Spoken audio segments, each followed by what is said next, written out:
Welcome to our channel. Today, we're going to show you exactly how to fix an incorrect billing address on the Apple Store quickly and easily. Welcome to our channel. Today, we're going to show you exactly how to fix an incorrect billing address on the Apple Store quickly and easily. If you've ever made a purchase and then realized your billing address was wrong, this guide is for you. Step 1. First, you need to open the Apple Store app on your iPhone or iPad. If you prefer, you can also use a web browser and go to the Apple Store website. Step 2. Once you're logged in, tap on your profile or account icon, usually located at the top right corner of the screen. Step 3. Next, select payment and shipping options from the menu. Here you'll find the billing address connected to your payment methods.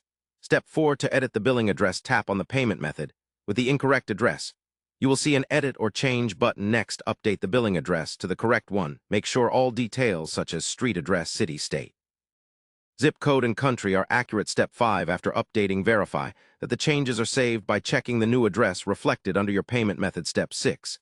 If you are using an Apple ID linked with family sharing and the billing address error continues, you might need to ask the family organizer to update the payment method details. Step 7. In case you encounter any issues or the billing address does not update properly, contact Apple support for personal assistance. They can help resolve payment and billing address discrepancies quickly and securely. Keeping your billing address accurate is important to avoid declined payments or shipping problems. Remember to double-check the information before making purchases on the Apple Store and update it immediately when you notice any errors. Thank you for watching, and make sure to follow these steps whenever you need to fix your billing address on Apple Store. Stay tuned for more helpful tech tips and guides.